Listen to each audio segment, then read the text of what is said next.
If you recall keyboarding class, or maybe if you've been around a little bit longer, you remember basic typing class, we know that in document layout, we're never supposed to let just one line of a paragraph either fall at the bottom of one page or the beginning of the next.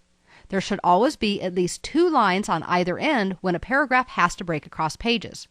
In typography, this is called widow and orphan control. Now there is some disagreement or some, debate over which one is which. But I'm going to use the definition that I'm used to, which is also the one that the Chicago Manual of Style uses. It says the single line that flows over to the next page is the widow, and the single line that falls at the bottom of the page by itself is the orphan.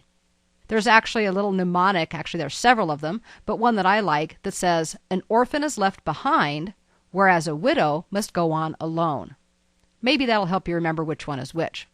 But other than for that background and a little bit of banter, we really don't care which one is which when using Word, because we either allow them or we don't, unlike some other programs that let us designate them differently. According to almost every reputable style manual or guideline, we do not want to allow either in our documents. If we're in the paragraph dialog box and we go to the line and page break tabs, this is where we can find the widow and orphan control option. And as I said, it's either on or off. It's really nothing fancy. By default, widow and orphan control is enabled in your normal template. It's only under certain circumstances that you would want to come in here and remove the check mark, therefore turning it off and allowing those paragraphs to break, leaving only one line at the bottom or top of the pages. In addition to widow and orphan control, though, we see some other checkboxes that we need to discuss as well. They are keep with next, keep lines together, and page break before. Let's go ahead and use these, starting off with keep with next. Let's go ahead and close this dialog for just a moment. And let's scroll down a little bit in our document. Now this document does not have a lot of formatting in it yet, but eventually what we see as we get near the bottom of the page is an entry for business concept. It's kind of at the bottom of page 2. This is ultimately going to be a heading, and what we also don't want, in addition to widows and orphans, is a title falling at the bottom of the page with not even a little bit of the following content going along with it. That would be a bad thing, and it just kind of looks funny. So instead, this is where we're going to use this feature. Notice that this is a paragraph, and we want to say that this paragraph should always go with at least the initial couple of lines of the following paragraph. We'll go into our dialog box, and we'll simply check Keep with Next. Keep with Next refers to the paragraph following the currently selected paragraph. Then we'll go ahead and we'll say OK. Now let's scroll way back up to page 1, our cover page, where we had a little bit of information about our address, our P.O. box, our address, our phone number, and our web address. Remember that we used soft returns, so we're talking about this entire paragraph. We don't ever want this to break apart. In other words, this block should always be a block on one page. Just like we did before, we can go into our advanced dialog box, the line and page breaks tab, and in this case we can say keep these lines together. This setting has to do with the lines within the same paragraph.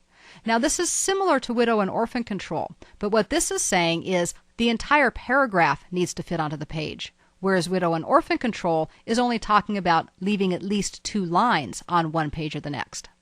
We'll go ahead and say OK to that, and we'll take a look at one more setting that we have. Ultimately, we're going to insert a table of contents for this document, and then we're going to have our executive summary. Well, we want to make sure that our executive summary falls at the very top of the page. So we might select this paragraph, click on the dialog box launcher, and use the last in this series of check marks that says, make sure you put a page break before. Regardless of where this particular paragraph falls, we always want it to be the first paragraph on a page.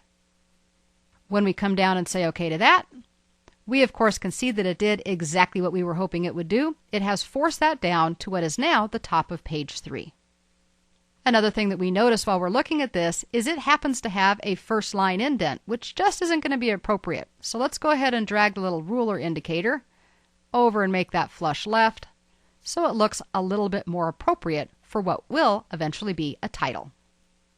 All of these features are collectively known as pagination tools. What we find is that those who don't know how to use these spend a lot of time adding manual hard returns and page breaks to force text to the desired positions in the document. While I've found that we never get 100% away from adding our own manually, knowing how to use these features automates the process, not only saving us time initially, but greatly simplifying editing and making our documents more consistent. Since if we implement pagination manually and then make edits to our document, we'll constantly need to remember to go back in and check and remove things that we did manually that aren't important anymore. We always want to automate and let Word do the work for us when we can, and this is a perfect place to let it do its thing using pagination control.